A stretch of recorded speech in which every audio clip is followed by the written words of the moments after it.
بسم اللہ الرحمن الرحیم۔ ناظرین، آج اتوار ہے، 4 دسمبر ہے اور سن 2022۔ آپ کا اپنا میزبان جاوید اقبال آپ کی خدمت میں حاضر ہے۔ چھٹی کا دن ہے، آپ سب لوگ میرا خیال ہے بڑے فریش موڈ میں ہوں گے، خوشگوار موڈ میں بھی، اور تر و تازہ بھی ہوں گے۔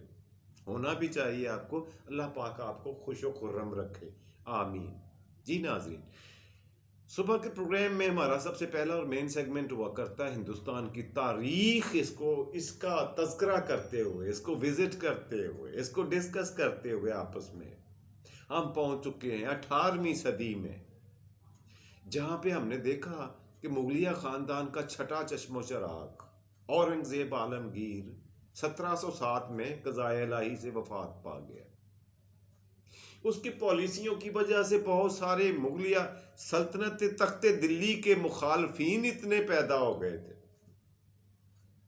کہ بے پناہ، اللہ کی پناہ۔ اور اس کی میں آپ کو وجہ بتاؤں جو میں سمجھا ہوں، اس کی وجہ کیا تھی کہ وہی سب سے بڑے 3 دھڑے گروپ، نمبر 1 ہندو راجپوت، نمبر 2 مرہٹے، اور نمبر 3 سکھ۔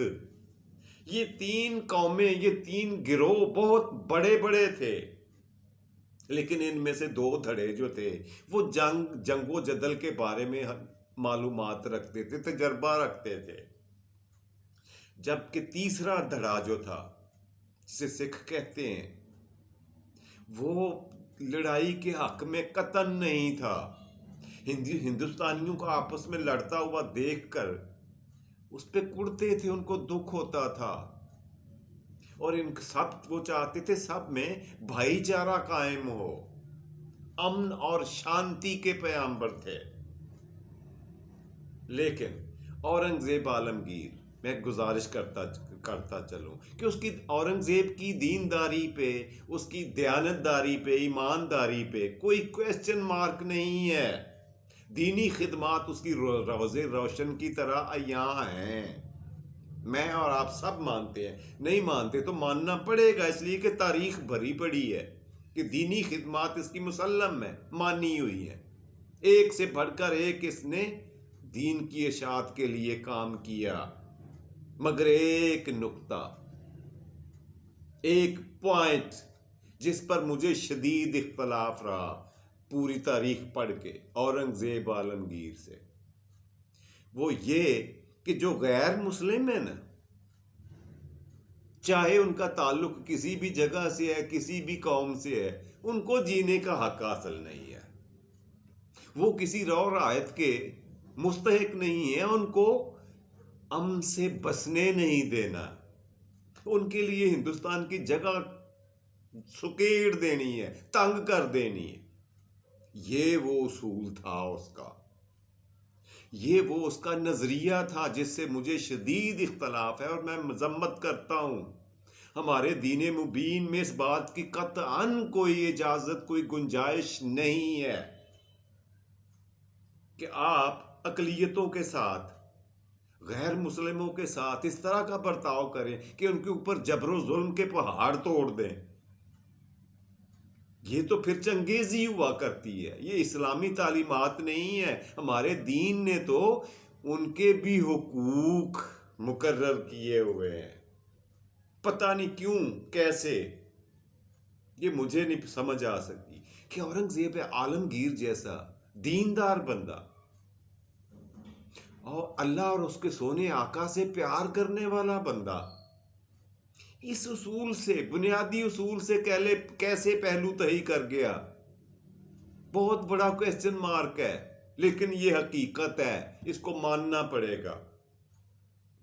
پھر راجپوتوں کو اس نے بیک فٹ پہ کیا جنگ و جدل کر کے، اور اپنے بازوؤں کو توڑ کر اپنے دوستوں کو اپنا دشمن بناتا گیا، صرف اپنے رویے کی وجہ سے، اپنی سوچ کی وجہ سے۔ اور پھر مزیداری کی بات یہ، ستم ظریفی کہ دین کے نام پر ایسا کرتا رہا کہ میں دین کی خدمت کر رہا۔ پھر دوسرا بڑا دھڑا میں نے آپ کو بتایا تھا مرہٹے، وہ ساری عمر اس کے قابو نہیں آئے. دکنی ہندوستان میں انہوں نے اپنی حکومتیں قائم کی ہوئی تھی کئی ملکوں میں، ہندوستان کے کئی علاقوں پر وہ قابض تھے، اور انہوں نے مضبوطی سے، جواں مردی سے، ثابت قدمی سے اس کا مقابلہ بھی کیا، اور مرتے دم تک انہوں نے اس کے پاؤں نہیں لگنے دیے دکنی ہندوستان میں. اب رہی بات سکھوں کی، جو تیسرا دھڑا تھا، جس کے لیے ہندوستان کی زمین تنگ کر دی تھی، ان کا جینا دوبر کر دیا تھا، اجیرن کر دیا تھا. وہ بیچارے کیونکہ جنگ و جدل کے عادی نہیں تھے، وہ اس تصور سے بھی کانپ جاتے تھے. بہت پیار کرنے والی قوم، بہت محبت کرنے والی قوم، جوڑنے والی قوم، دلوں کو نفرتیں ختم کرنے والی قوم، اس کو بھی اس نے لڑنے پر مجبور کیا، تلوار اٹھانے پر، کہ تلوار اٹھاؤ اور میرا مقابلہ کرو. اب انہوں نے لڑنے کی تھوڑی بہت مزاحمت اکا دکا مقامات پر کی، لیکن انہوں نے ہجرت کر جانے کو ہی فوقیت دی. وہ سارے کے سارے ہندوستان سے نکل کر مجبوراً ہمالیہ کی چھوٹی پہاڑیوں میں، ہمالیہ کی گود میں پناہ لینے پر مجبور ہو گئے، آبادیوں سے نکل کر، اپنی جائیدادیں، اپنی املاک، اپنے گھر بوا دروازے، اپنی پراپرٹیز، کاشتکاری، اپنے جانور، سب کچھ چھوڑ چھاڑ کے، اپنی جانیں لے کر وہ ہندوستان سے نکل کر شمالی ہمالیہ کی چھوٹی پہاڑیوں میں جا کے بستے رہے، اور انتظار کرتے رہے کہ اورنگزیب عالمگیر کب وفات پاتا ہے. دعا کرتے رہے. خیر 1707 میں عالمگیر فوت ہوتا ہے. 18ویں صدی کے آغاز میں 1707 میں یہ مرہٹوں کے ساتھ جنگ و جدل کے دوران ہی وفات پائی اس نے، دکنی ہندوستان میں، تخت دلی سے کوسوں دور. زندگی کے آخری 25 سال اس نے اسی کام پہ لگائے رکھے، لوگوں کے سر قلم کرنا، لوگوں کے گھر اجاڑنا، صرف اس لیے کہ وہ مسلمان نہیں ہیں. پتہ نہیں یہ اس نے کانسیپٹ نکالا تو نکالا، دین میں سے کہاں سے نکال لیا. ہو سکتا ہے کچھ لوگوں کو، کچھ دوستوں کو میرے سوچ سے، میرے کہنے پر اختلاف ہو. ہر ایک کو حق حاصل ہے اختلاف کرنے کا، لیکن میں سمجھتا ہوں کہ یہ نظریہ اس کا قابل مذمت تھا، رد کرنے کے لائق تھا، اور میں اس کا سخت مخالف ہوں. بہرحال سکھ جا کے وہاں آباد ہوئے. اس کی وفات 1707 میں ہونے کے بعد وہ پہاڑوں سے نیچے اترے، باہر آئے اور شمالی ہندوستان میں پھیل گئے. پورے کے پورے شمالی ہندوستان میں ان کی آبادیاں، بستیاں بننا شروع ہو گئیں. انہوں نے آ کر اپنے وہاں پہ دوبارہ سے اپنا کھیتی باڑی شروع کی، جانور پالنے کا کام کیا کرتے تھے. وہ انہوں نے شروع کیا جو وہ کیا کرتے تھے. خیر ہم نے بات کرنی ہے، بات میں نے آپ کو بتا چکا ہوں کہ 15 بادشاہ ہوئے ہیں ہندوستان کے، مغلیہ خاندان کے. یہ چھٹا بادشاہ تھا، اور اس کی وفات کے بعد تخت نشینی کا بڑا رولا پڑا، اس لیے کہ اس کے دونوں بیٹے ہندوستان سے فرار ہو چکے تھے اس کے ظلم و جبر کی وجہ سے. اندازہ کریں، سگے اولاد اپنی جان بچانے کے لیے تخت کیا پورا ملک چھوڑنے پہ راضی ہو گیا کہ دفع ہو جائیں یہاں سے تاکہ ہمارے جانیں بچی رہیں. یہ عالم تھا اس کی سخت گیری کا، اس کے ترش رویے کا. اچھا اس کا بڑا بیٹا جو تھا نا، وہ تو ایران چلا گیا. چھوٹا بیٹا تھا وہ مرہٹوں کے پاس جا کر اس نے دکنی ہندوستان میں پناہ لے لی، اور وہیں پہ اپنے بیوی بچوں اور فیملی کے ساتھ آباد رہا، اور انہی کے پاس وہ وقت گزاری کرتا رہا. اس نے کافی حد تک مغل فوج کے خلاف لڑنے کے لیے مرہٹوں کی مدد کی، اس طرح سے کہ ان کو فوجی کمزوریاں بتائیں جو کچھ، کیونکہ وہ بادشاہ کا بیٹا تھا، اس کو بہت ساری باتوں کا پتہ تھا جو عام لوگوں کو نہیں پتہ ہوتا. اور وہ جا کے دست و بازو بن گیا مرہٹوں کا، اور مرہٹوں کی پھر اپنی دلیری اور جمع مردی نے یہ دونوں دو چار عوامل ملے اور وہاں پہ دال ساری عمر نہیں گلی اورنگزیب عالمگیر. دکن کو اور مرہٹوں کو دفن نہیں کر سکا، پسپا نہیں کر سکا، اور دکنی ہندوستان کو پوری طرح سے فتح نہیں کر سکا.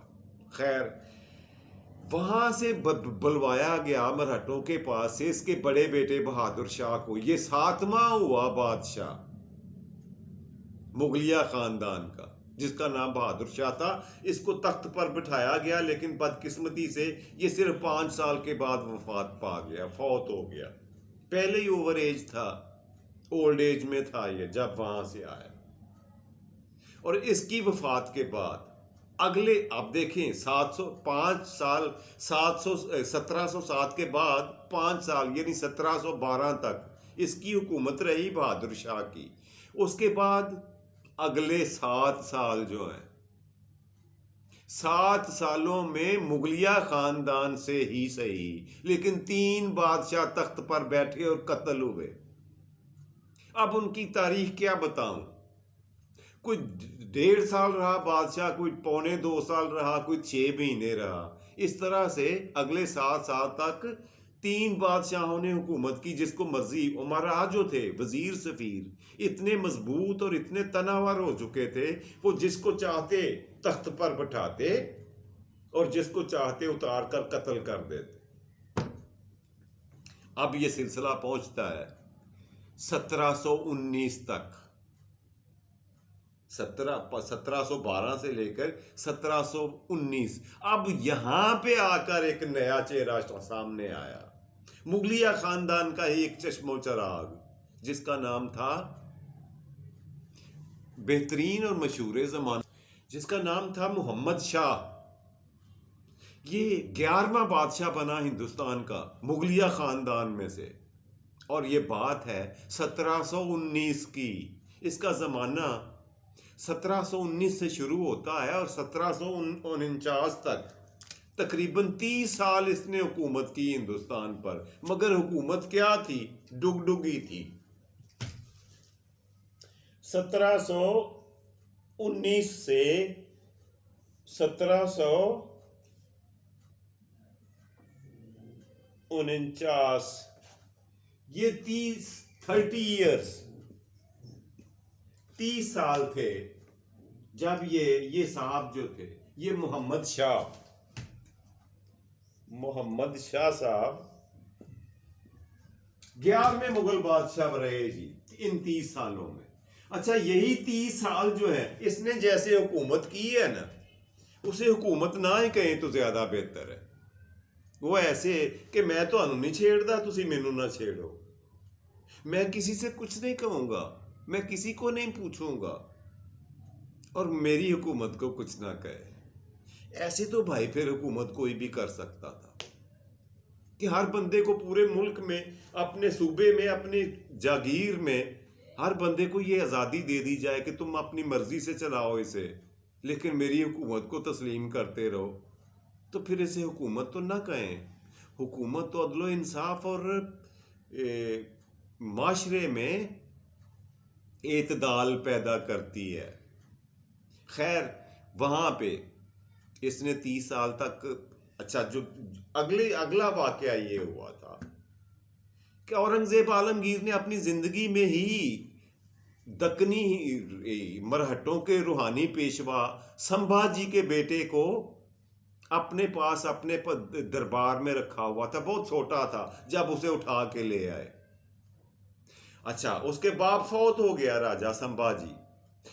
اس وقت مرہٹوں کی کمانڈ جو تھی، جو ان کی لیڈ کر رہا تھا، بہت بڑی شخصیت ہندوستان کی تاریخ کی، راجہ شیواجی، اس کی وفات جب ہوتی ہے تو اب اس کو لوگوں نے کہا یہ راجہ سمبھاجی کے بیٹے کو، جو دربار میں پلا بڑا تھا، اس کی تعلیم و تربیت ایسی نہیں تھی کہ یہ جنگ و جدل کرتا، لڑائیاں کرتا، یہ تو دیکھ بھی نہیں سکتا تھا. اس کی تربیت میں یہ چیز شامل نہیں تھی، اور اس کو اپنے پاس رکھ کر اس کی پرورش کرنے کا اورنگزیب عالمگیر کا میرے خیال سے ارادہ بھی یہی تھا.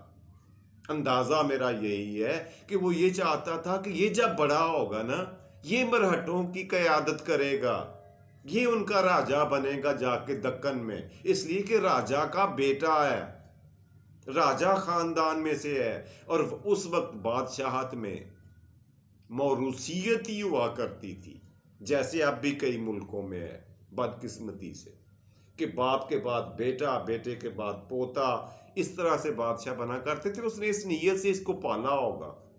خیر، یہ بڑا ہوا، اورنگزیب عالمگیر وفات پا گیا۔ اس کے 1707 میں جب اس نے وفات پائی ہے نا، تو اسی دوران مرہٹوں کا عروج شروع ہو جاتا ہے۔ اگلے 40 سال تک مرہٹوں نے اپنی طاقت کو یکجا کیا، ری سٹرکچر کیا، اپنے آپ کو ری آرگنائز کیا، اپنی ساری تنظیموں کو، اور ایک بہت بڑی جنگی طاقت ابھر کر سامنے آئی دنیا کے نقشے پر، اور خاص طور پر پورے ہندوستان میں ان کے جوڑ کا، ان کے توڑ کا نہ کوئی شخص تھا، نہ فوج تھی۔ اس دور میں، ان کے عروج کے دور میں، مغلیہ خاندان کا 11واں بادشاہ، جس کا نام میں نے بتایا محمد شاہ، تخت نشین ہوتا ہے، اور اس سے شاہ صاحب جو ہیں، محمد شاہ صاحب، یہ ان سے معاہدہ کر لیتے ہیں مرہٹوں سے کہ میں کوئی نہیں تہاڈے نال لڑنا لڑنا، تسی انج کم کرو کہ تسی مینوں نہ چھیڑو، میں تہانوں نہیں چھیڑدا۔ میں نے کہا یہ عجیب اصول اپنا لیا تخت دلی نے، مغلیہ خاندان نے، تو پھر اس طرح تو حکومت کرتے رہو، چاہے ہزاروں سال کرتے رہو۔ خیر، وہاں کا جب راجہ سیوا جی وفات پاتے ہیں، یہ اورنگزیب عالمگیر کی وفات کے بعد کی بات ہے، تو وہاں پہ قیادت کا موقع مل گیا، اور وہاں کی عوام نے، پبلک نے انوائٹ کیا، دعوت دی شاہو کو، راجہ سمبھا جی کے بیٹے کو، جو دربار مغلیہ میں پرورش پا رہا تھا، اب وہ جوان ہو چکا تھا، اس کا نام تھا شاہو، اور بادشاہ اورنگزیب عالمگیر اسے پیار سے ساہو کہا کرتے تھے۔ ان کو بلا لیا جی وہاں کہ آپ آ کے لیڈ کرو مرہٹوں کو۔ سارے لوگوں نے اسے ویلکم کیا، اور یہ سمجھے، اور یوں سمجھا کہ اسے ہم، کسی نے یرغمال بنا کے رکھا ہوا تھا اور ہم چھڑا کے لے آئے، آزاد کر کے لے آئے، یہ ہمارے بادشاہ کا بیٹا ہے، ہمارا بادشاہ، ہمارا راجہ، ہمارا سربراہ، ہمارا قائد یہی ہے۔ اب مرہٹوں کی جو عادت تھی، ان کی جو روایت تھی، وہ جنگ و جدل اور لڑائی تھی، اور اس بندے کو اس کام سے الرجی تھی، راجہ صاحب کو، بادشاہ کو۔ انہوں نے یہ کام کیا کہ اس کام کے لیے ایک نامور برہمن کی خدمات، سروسز ہائر کر لی، ان کو وزیر اعظم مقرر کیا، مطلب ہیڈ مقرر کر دیا ملک کا، مرہٹوں کا، دکنی ہندوستان میں، اور خود اسپرچول لیڈر یعنی روحانی قائد بن کر بیٹھ گیا، روحانی رہنما، اپنے لیے یہ عہدہ تلاش کیا۔ ساری قوم اس کی سیوا اور پوجا کرتی تھی، اس کی سب سے زیادہ عزت کرتی تھی۔ بادشاہ بھی، مرہٹوں کے راجہ مہاراجہ بھی اس سے یہی رویہ رکھے ہوئے تھے کہ یہ واقعی ہمارا روحانی پیشوا ہے، اس کا باپ، اس کا دادا بہت اعلیٰ گھرانے سے تھے، اس لیے اس کو مقدس مانتے تھے۔ انہوں نے روحانی پیشوا تسلیم کر لیا دل و جان سے۔ یہ روحانی پیشوا کا جو شعبہ ہے، جو کانسیپٹ ہے، یہ بھی وہیں سے 18ویں صدی کے شروع میں ہی مرہٹوں سے ہی ہندوستان میں شروع ہوا۔ ہندوستان میں اس کی تاریخ وہاں سے ہی ملتی ہے، اور اب بھی کئی ملکوں میں ہے یہ روایت، یہ طریقہ کار کہ روحانی پیشوا کا عہدہ موجود ہے، اس کا وجود ہے۔ خود مسلمان ملکوں میں ہے، سینٹرل ایشیا کے، مشرق وسطیٰ کے۔ اب ملکوں کے نام لینے کی ضرورت نہیں ہے، وہ آپ کو بھی پتہ ہے اور مجھے بھی پتہ ہے۔ وہاں پہ ایسا ہے، روحانی شخصیت ہے، اور اس کا نام بھی ہے، ملکوں کے نام کا بھی پتہ ہے آپ کو، اور ہیں بھی اسلامی ممالک۔ خیر، وہ خود روحانی پیشوا ہوا، اور برہمن لیڈر کو اختیارات دے دیے کہ تم نے دیکھنا ہے یہ حکومتی امور کو، ان ساری باتوں کو میرے سے دور رکھو انہیں۔ خیر بظاہر تو وہ وزیر اعظم سے بادشاہ کے ماتحت تھا، روحانی پیشوا، مگر عملی طور پر ساری قوم، سارا ملک اس کو اپنا گرو تسلیم کرتے تھے. اس کی عزت سب سے زیادہ اور بڑی تھی اور وہ اسی میں خوش تھا. پھر وہ جو پیشوائی تھی یہ شعبہ بھی موروثی شکل اختیار کر گیا. پیشوا کا بیٹا پھر پیشوا بنا کرتا ہر قوم میں، ہندوستان میں، اور پھر اس کا بیٹا، بیٹے کے بعد بیٹا، بیٹے کے بعد بیٹا چلتا رہا.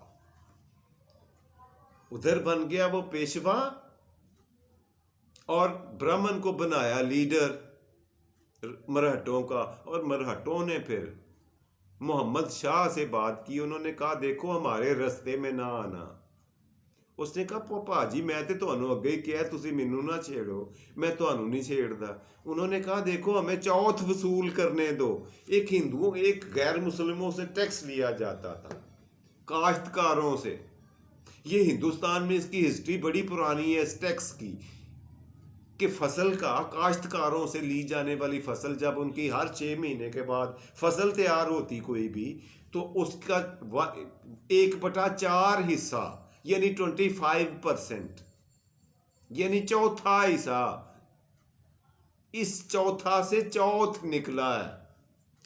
یہ ٹیکس گورنمنٹ کو جایا کرتا تھا، اسے کہتے تھے چوتھ.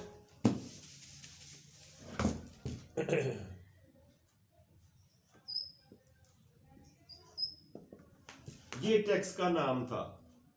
چوتھ کا مطلب 1/4، مطلب 25% پروڈکشن کا، زراعت کی پیداوار کا یا دوسری آمدنی کا. انہوں نے کہا کہ ہم نے دکنی ہندوستان میں یہ ٹیکس رائج کرنا ہے، اس لیے کہ اکبر بادشاہ نے یہ ٹیکس ختم کر دیا ہوا تھا. اس نے یہ روایت ختم کر دی تھی کیونکہ یہ غیر اسلامی ٹیکس تھا. اس لیے انہوں نے آ کر کہا کہ جی ہم نے تو یہ وصول کرنا ہے. اس نے کہا کرو جو مرضی کرو، مجھے کوئی اعتراض نہیں ہے. سائلنٹ ایگریمنٹ ہو گیا. انہوں نے جا کے دکنی ہندوستان سے یہ ٹیکس وصولی شروع کی اور امیر سے امیر تر ہوتے گئے، فوج کو جدید سے جدید تر بناتے گئے. پھر ہندوستان میں سینٹرل انڈیا میں داخل ہونے کے لیے ان کو کسی رکاوٹ کا سامنا نہیں تھا. اب انہوں نے لوٹ مار شروع کر دیا کہ ادھر سینٹرل انڈیا کے ممالک میں، ان ریاستوں میں، اور پھر انی ڈال دی. ہر گاؤں میں جب بھی فصلیں پکتی، جاتے کسی گاؤں میں، علاقے میں، وہاں کے لوگوں کو قتل کرتے، وہ ان سے مال مویشی چھینتے، ان سے فصل پوری کی پوری اٹھا کے لے جاتے، اناج لوڈ کر کے گدھوں پر، خچروں پر دکن میں لے جاتے.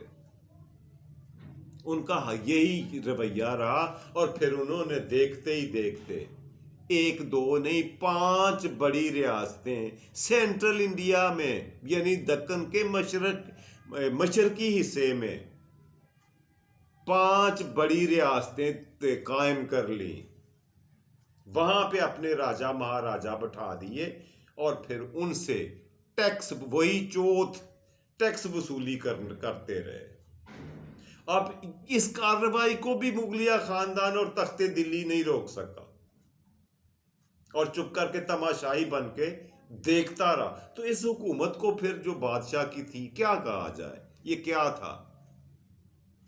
آج وہ جو 5 انہوں نے ریاستیں قائم کی تھی نا، ان کا نام اور تذکرہ انشاءاللہ العزیز اگلے پروگرام میں آپ کو گن کے بتاؤں گا. ان کے نام وغیرہ بھی، ان کے راجاؤں کے بارے میں بھی تھوڑا سا تذکرہ. اچھا، مرہٹوں کا ذکر اس لیے ضروری ہے کہ ان کے تذکرے کے بغیر ہندوستان کی تاریخ مکمل نہیں ہوتی. اس لیے یہ ہماری مجبوری اور ضرورت ہے، ہمیں کرنا پڑے گا کہ مرہٹوں کو دیکھنا پڑے گا، ان کو پڑھنا پڑے گا اور ان کا تذکرہ بھی کرنا پڑے. اس کے ساتھ ہی آج کا پروگرام کلوز کرنے کی اجازت دیجیے. آج کے پروگرام کا بلکہ پہلا سیگمنٹ، آج دوسرے سیگمنٹ کی طرف بڑھتے ہیں. آج کا دوسرا سیگمنٹ، اور وہ ہوا کرتا ہے روز کی طرح آج کا لفظ. آج کا لفظ جو میں آپ کے لیے چن کے لایا ہوں، جو میں آپ کے سامنے رکھنے جا رہا ہوں، آپ بھی دیکھیے۔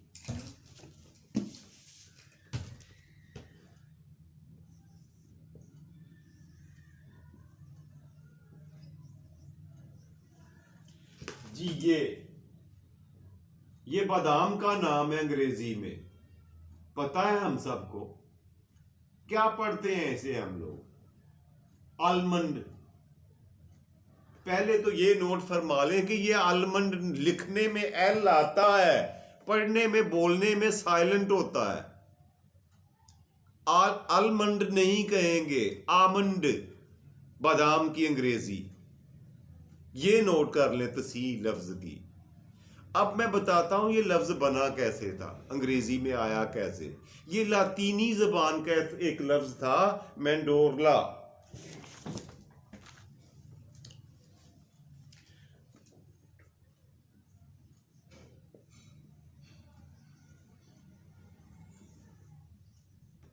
یہ تھا لفظ منڈورلا، لاطینی زبان کا، وہاں سے انگریزی میں ہجرت کر کے مائگریٹ کر کے آیا، انہوں نے اڈاپٹ کر لیا انگریزوں نے، اور اسے پہلے اسی طرح سے لکھا اور پڑھا جاتا تھا۔ اچھا، اس لفظ کا مطلب لاطینی زبان کا یہ جو لفظ ہے منڈرولا یا منڈورلا، اس لفظ کا مطلب ہوتا ہے بیضوی شکل، بیضوی شکل کا، یعنی انڈے کی شکل کا۔ اور اسی کو پھر انہوں نے اب آرمنڈ، اس لفظ میں تبدیلی آتے آتے یہ آمنڈ بن گیا، بادام کا نام۔ آلمنڈ نہیں، ایل نہ بولا کریں، لکھنے میں آئے گا، ہاں سپیلنگز میں آئے گا ALMOND، ٹھیک ہے، لیکن پڑھیں گے جب تو آمنڈ کہیں گے۔ جی ناظرین، تو بڑھتے ہیں پروگرام کے تیسرے آخری اور مزیدار سیگمنٹ کی طرف، اور وہ روزانہ کی طرح ہوا کرتا ہے آج کی بات، جو آپ کا فیوریٹ سیگمنٹ ہے۔ آج کی بات یہ ہے سائیں کہ ہم لوگ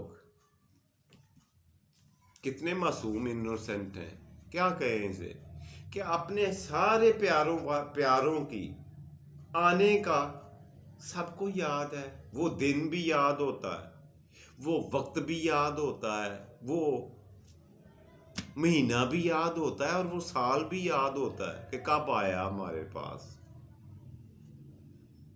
اور جب وہ چلا جاتا ہے نا، ہوتا تو پھر بھی وہی ہے، ہمارا پیارا ہی ہے۔